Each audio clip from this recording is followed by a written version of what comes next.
மத்தியில் பாஜக ஆட்சி நடைபெற்று வரும் நிலையில் குற்றம் செய்தவர்கள் யாரும் தப்பிக்க முடியாது என்பதையே தினகரன் கைது செய்யப்பட்ட நடவடிக்கை காட்டுவதாக பாஜக மாநில தலைவர் தமிழிசை சவுந்தரராஜன் தெரிவித்துள்ளார்.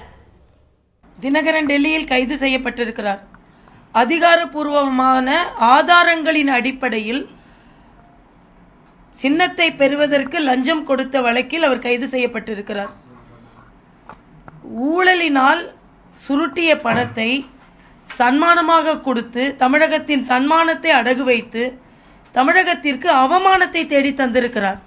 இன்னும் சொல்ல போனால் இப்படிப்பட்ட பண விளையாட்டோடுதான் விளையாடும் பணத்தோடுதான் தமிழக அரசியல் நடந்து கொண்டிருக்கிறது என்ற ஒரு கசப்பான உண்மை இன்று வெளிப்பட்டிருக்கிறது.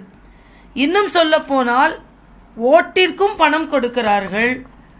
அந்த ஓட்டு எந்த சின்னத்தில் போடப்படுகிறதோ அந்த சின்னத்திற்கும் பணம் கொடுக்கிறார்கள். அதனால் சட்டம் தன் கடமையை செய்திருக்கிறது. பாஜக இதன் பின்னணியில் இருக்கிறது என்ற ஒரு குற்றச்சாட்டை வைக்கிறார்கள். ஆம், பாஜக பின்னணியில் தான் இருக்கிறது. ஏனென்றால் பாஜக இருப்பதனால் தான் இத்தகைய ஊழல் முன்னணிக்கு வருகிறது. பாஜக அரசில் குற்றம் செய்தவர்கள் யாரும் தப்பிக்க முடியாது என்பதைத்தான் இத்தகைய நடவடிக்கைகள் வெளிக்கொணர்கிறதே தவிர வேறு எந்த பின்புலத்திலும் பாஜக இல்லை என்பதை தெளிவாக சொல்லிக் கொள்கிறேன்.